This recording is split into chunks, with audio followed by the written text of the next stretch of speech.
Yogiki Tsushima! O combate contra Imu-sama tem crescido cada vez mais. Agora que Imu está controlando o corpo da Gunko, o combate contra Loki versus Luffy e da relação ali contra os Cavaleiros de Deus promete realmente se estender para um ponto tremendamente interessante. O ponto fraco desses soldados de Deus.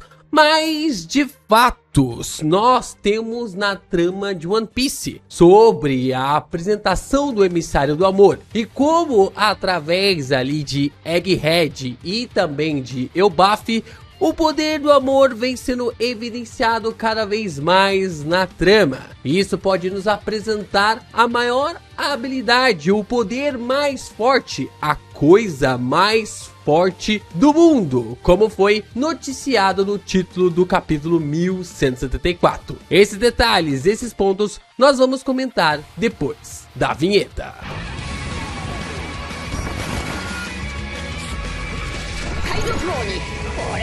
Bom, eu já sei que esse vídeo vai causar uma certa polêmica, então eu vou separar logo de cara pra gente ter um entendimento interessante. Eu acredito que esse público que vai acompanhar esse vídeo pode ser separado em três públicos. Aqueles que vão entrar nesse vídeo pensando, lá vem o LP de novo com essa questão do poder do amor. Tem aqueles que estão em cima do muro, que às vezes acredita, às vezes não, às vezes fica meio que achando que é forçado, às vezes não. E tem uns que já estão, que nem o LP, já estão comprado aqui dos pés à cabeça, na verdade é o contrário, né? Da cabeça aos pés, sobre este tema, de que realmente se dá a acreditar que o poder do amor existe na trama de One Piece. E se você está em cima do muro, se você ainda está ali pensando se é real ou não, ou até mesmo se você já está com o bico torcido sobre essa opinião, eu convido você para assistir esse vídeo até o final, porque eu tenho certeza, se você tá de discordância nesse tema, eu tenho absoluta certeza, com todos os detalhes que a gente vai trazer nesse vídeo,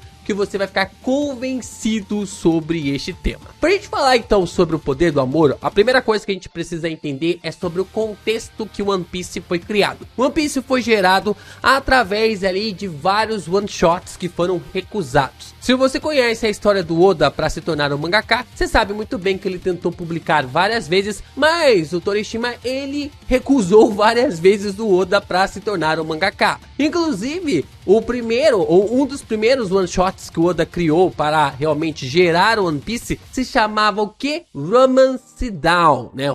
Ou Romance Dawn, né? Que seria ali a pronúncia mais correta. De fato, nós então temos que o nome da primeira obra de One Piece deveria se chamar Alvorecer Romântico, ou a aventura do amanhecer, ou o início da aventura. E essa é uma temática muito interessante, porque esse nome, romance, é uma forma também categorizada para duas coisas, para você desenvolver uma aventura, mas ao mesmo tempo uma categoria para uma história romântica, uma história envolvendo ao que? Ao amor. Pra gente entender um pouquinho mais sobre a palavra romance, a gente precisa vir para a sua origem. Nós observamos então que o romance tem origem na língua já morta no latim. A palavra vem do latim romanice, que significava a maneira dos romanos, ou na língua dos romanos. No Império Romano, o povo falava o latim vulgar, diferente ali do latim clássico usado na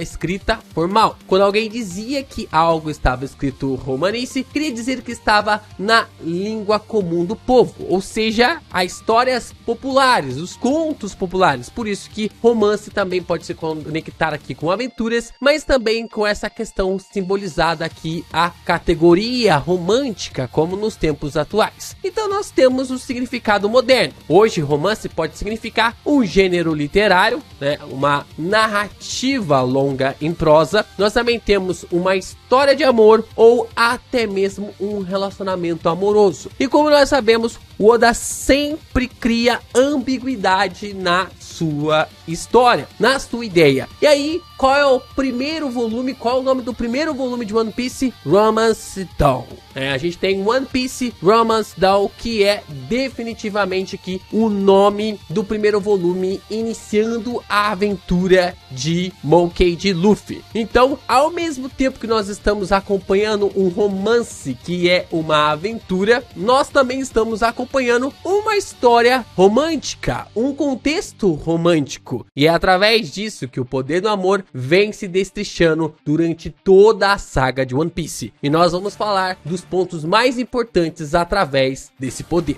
Meus amigos, esse vai ser um dos maiores vídeos aqui do canal e eu tenho certeza que ou você vai entrar pro meu lado, lá ele, ou você vai realmente falar, não, ele tá maluco, eu vou debandar desse negócio aqui porque não dá. Mas antes de você debandar do vídeo, deixa seu like, se inscreve aqui no canal. A gente tá chegando a nossa marca aqui de 170 mil inscritos, rumo aos 200 mil inscritos até o final do ano. Agora você pode contribuir também com o canal do Geek Brasil, de forma aqui com o QR Code, o Live Pix. Você pode contribuir comprando através dos nossos afiliados, se tornando um membro, mandando um pixzinho. Fique à vontade para contribuir da sua maneira aqui pro canal, da forma como você quiser, como você bem quiser, para continuar ajudando ainda mais os nossos conteúdos por aqui. E como eu falei pra vocês, a nossa base aqui pra esse vídeo não poderia ficar só nas nossas interpretações. Então, ao longo de toda a trama de One Piece, o Oda veio trabalhando essa semântica sobre o poder do amor, ligado à aventura, mas ligado também ao contexto sobre o romance, sobre o amor. Sobre o amor de um irmão mais velho para um irmão mais novo. No caso, o sacrifício aqui do seu braço esquerdo, o braço esquerdo do Shanks, para salvar o Luffy de um ataque contra ali um rei do mar. E a gente pode observar que esse sacrifício, sendo colocado como um retcon ou não, o Shanks acabou sacrificando seu braço, sorrindo, ele se libertou, possivelmente se libertou dos poderes de Mu. Mas como? Como que ele conseguiu se libertar? Foi através do poder do amor? Foi através desse contexto que ele se desligou, se desconectou dos poderes de Mu? É um ponto para se prestar atenção. De fato, nós também temos o Garp. O Garp é descarado aqui o ponto mais importante sobre o poder do amor. O Garp conseguia ferir o Luffy através dos seus próprios socos. Isso acabava espantando o Zoro, o Sanji, a Nami. Todos os Mugiwaras ficavam realmente impressionados com as ações do Garp. Ele conseguir ferir ali o Luffy através desse poder. E ele chamava sobre o soco do amor, sobre o seu punho do amor. Isso era colocado de forma muito precisa na trama de One Piece. Mas nós podemos estender isso ainda mais. Nós observamos então a Rogue estendendo o seu tempo de gravidez. Nós sabemos então que de fato as mães levam cerca dali de 38 a 42 semanas numa gravidez. O que a Rogue acabou fazendo foi estendendo para 20 meses a gravidez do Ace para conseguir despistar totalmente ali a Marinha, que estava caçando mães que estavam grávidas. Mas como que ela fez isso? Como que ela conseguiu estender ali a vida do seu filho através ali do seu ventre? A gente tem essas questões relacionadas ali a esse poder do amor. Nós também observamos o Ace. O Ace, quando ele está vendo ali o Luffy prestes a ser morto, ele consegue despertar o seu Haki do Conquistador. É um dos pontos mais interessantes, porque ao longo da trama de One Piece, nós vamos observar que o Haki do Conquistador sempre está ligado diretamente ao poder do amor, com ações de querer proteger, com ações de querer ficar mais forte para proteger as pessoas que você ama, as pessoas que você quer bem. Então é um contato aqui de que o Ace desperta o Haki do Conquistador querendo proteger o Luffy. Que ponto interessante, que parada legal que o Oda tá conectando aqui em sua história. Outro personagem que consegue sobreviver no quesito absurdo é o Franky. O Franky, ele é simplesmente atropelado por um trem e ele consegue sobreviver e reformatar o seu corpo para se tornar um ciborgue. Tudo isso com o quê? Com a intenção de tentar salvar o seu pai que lhe adotou, né? A forma ali de querer salvar o Tom. Então, mais uma vez, o Franky acaba conseguindo ali mostrar um pouco mais sobre essa habilidade. Nós também temos o Zoro na cena de não aconteceu aconteceu nada. O Zoro consegue resistir a todos os ataques que o Luffy acabou sofrendo ali do Moria. E mesmo assim, ele cruza os braços dizendo que não aconteceu nada. Quem conseguiria resistir? Quem conseguiria realmente enfrentar? Somente alguém que olha para o seu capitão e enxerga ali um companheirismo acima de tudo. Inclusive, o Zoro começa a entender mais sobre, na verdade, consegue entender mais como usar a habilidade relacionado ao Haki do Conquistador quando ele pensa sobre a Kuina e também pensa sobre a promessa que ele havia feito para o Luffy. Então, quando ele pensa sobre esse companheirismo, sobre a proteção ali ao seu capitão, sobre manter o juramento com a sua companheira, né, com a sua amiga de infância, ele acaba, não vou dizer assim, controlando o total Haki do Conquistador, mas ele consegue compreender mais sobre essa habilidade, mais uma vez conectando ainda mais o Haki do Conquistador e também aqui o poder do amor. E falando sobre o poder do amor, não tem como não falar do Sanji. O Sanji está conectado diretamente ao poder do amor. Quando ele resiste à porrada ali do Ash Shark como se fosse nada, definitivamente não acontecendo nada com ele. E também defendendo o lazy do Kizaru. Mais uma vez aqui mostrando o poder aqui relacionado ao Haki com essa questão sobre o poder do amor. E até mesmo o próprio Sanji, ele tem uma ligação muito própria sobre o seu Haki da observação, de conseguir usar o seu Gadar para tudo quanto é forma. É por isso que é quase impossível cravar essa ideia, porque o Oda ele vai meio que mesclando as coisas para se levar numa piada, para se levar no meio das habilidades, mas ao mesmo tempo a gente vai tentando observar as coisas sérias para se conectar através dessa perspectiva. Podemos então observar também a batalha do Luffy versus o Lucci. Um dos pontos mais criticados da trama de One Piece pode ser levado através aqui sobre o poder do amor também. O Luffy, quando está lutando contra o Lucci, tinha um aspecto de que ele não conseguiria derrotar o Lucci. Ele não conseguiria ter um poder maior que o Lucci. Só que o Luffy mesmo assim consegue lhe ultrapassar. Só que se a gente observar bem no exato momento em que o Luffy consegue ultrapassar o Lucci, nós vamos observar que o Luffy está pensando em quem? Ele está pensando nos seus companheiros, ele tá pensando ali nos seus amigos, ele tá pensando em salvar a Robin, manter a Robin viva, de se juntar ao Sogeking, de fazer o Usopp ficar mais próximo, de realmente aceitar o fim do Merry. O Luffy tá pensando em tudo isso, e tudo isso dá o poder para ele superar ali o Lucci. E ao mesmo tempo nós observamos o grande soco do Luffy no Kaido, lhe derrotando em Wano. Por que o Luffy consegue dar um ataque para o Kaido, contra o Kaido, que faz com que o personagem seja derrotado? Ele consegue dar esse ataque porque ele está pensando mais uma vez em seus companheiros, mais uma vez em proteger aquela nação que estava escrava há mais de 20 anos. Ele estava pensando em que as pessoas daquele reino, daquele país, pudessem ter um prato de arroz para comer todos os dias. Exatamente esse ponto que estava fazendo o Luffy conseguir ultrapassar o Kaido mais uma vez. Oda estava enfatizando mais um ponto aqui sobre o poder do amor e até mesmo sobre o avançar do Haki do Conquistador do Luffy.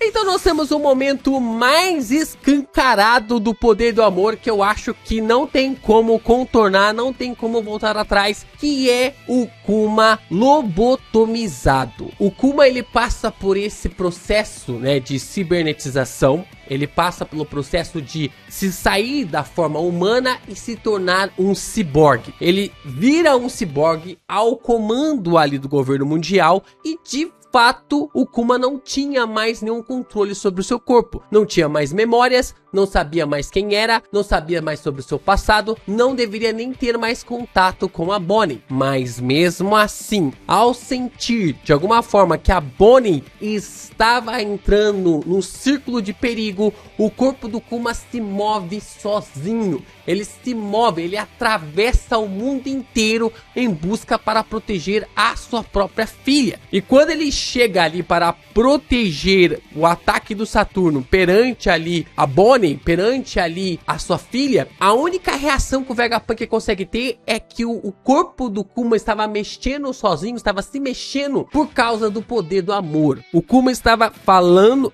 o Vegapunk estava falando de forma clara que se tratava de forma definitiva sobre o poder do amor. Não é um sentido figurativo, é uma questão, uma habilidade que possivelmente vem do dos bucaneiros, que está ligado diretamente com os bucaneiros, e é por causa dessa habilidade que possivelmente os bucaneiros são perseguidos ali pelo governo mundial, são perseguidos também por Imu-sama. Então, essa habilidade, ela existe. Esse poder é, de fato, algo muito precioso na trama de One Piece. Então, nós temos o emissário do amor.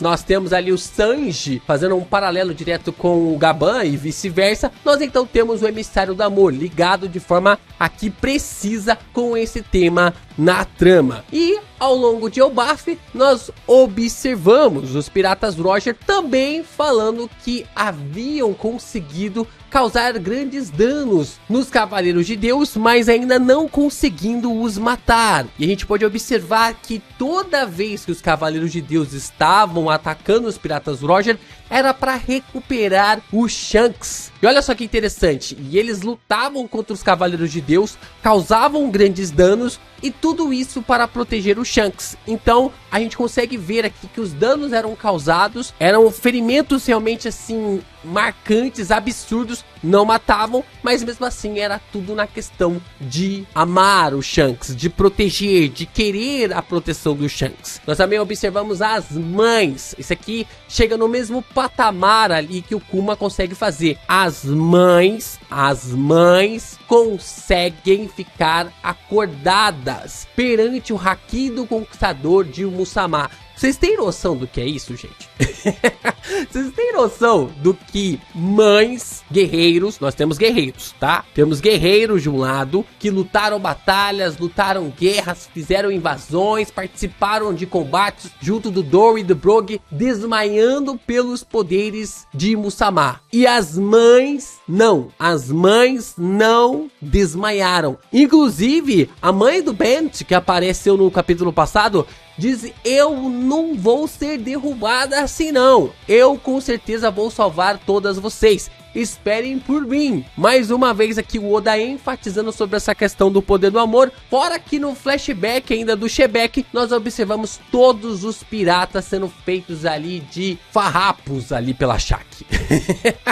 Eles foram esmigalhados ali pela Shaki mediante ao poder que ela tinha sobre eles. E o Oda fazia isso da maneira mais engraçada possível, mas ao mesmo tempo mostrando como o amor conseguia alcançar até mesmo corações poderosos. E não é à toa que o coração realmente foi o ponto crucial para o Shebek. De fato, o Shebek, tentando proteger a Ares e também ali o Tite, ele conseguiu ser influenciado para retornar a God Valley. E ele tinha que retornar para proteger as pessoas que ele mais amava. O coração do Shebek estava tão apegado ali a Ares e ao Tite, que ele nem mesmo era mais influenciado pelo charme da Shaki. Para vocês observarem como o Shebek conseguiu realmente se desapegar totalmente sobre as questões mundanas e se influenciar diretamente a esse amor que ele tinha pela sua amada e também pelo seu filho. E isso, é claro, foi influenciado também por Imu-sama. E mesmo sob o controle ali de Imu, o Shebek, na minha concepção,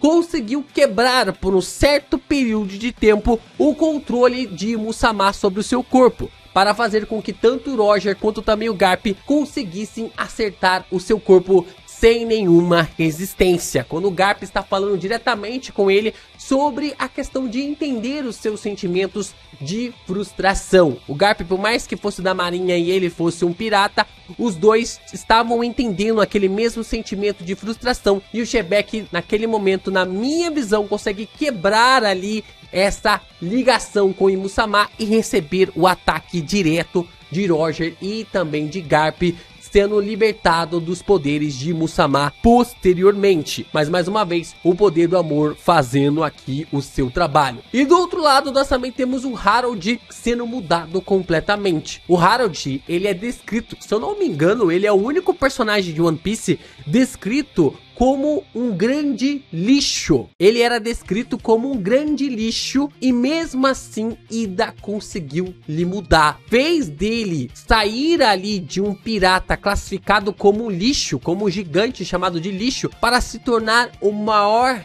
rei, um rei benfeitor, pai de 2 grandes filhos, por mais que o Loki fosse meio doidão. E mesmo assim, um cara que queria conectar as nações, conectar os povos, sai de alguém completamente escroto para se tornar alguém que queria conectar os povos. Essa é a mudança que o amor de uma mulher consegue fazer para com o homem. E o que dizer então do sacrifício ali do Harold perante o ataque do Loki? Nós observamos um contexto muito interessante aqui que muita gente não leva em consideração, que o Loki, ele ataca o seu pai para proteger a honra do Harold e também para proteger Elbaf de tornar escrava do governo mundial. Quando o Loki ele faz esses dois pontos aqui, conectando eles ao seu pai, o Loki ele está usando todo o sistema de proteção que ele havia criado dentro de si, através de todo o seu novo poder, através do seu Haki do Conquistador, juntamente também ali com Ragnir. Então o Loki ele pega todo o amor que ele sente pelo seu pai e a conversa antes, isso aqui é totalmente explícita sobre o amor. O Loki está dizendo ali para o seu pai que ele lhe odeia e o Harold simplesmente está respondendo para ele que lhe ama. Então nós temos aqui toda essa base para esse poder do amor devastador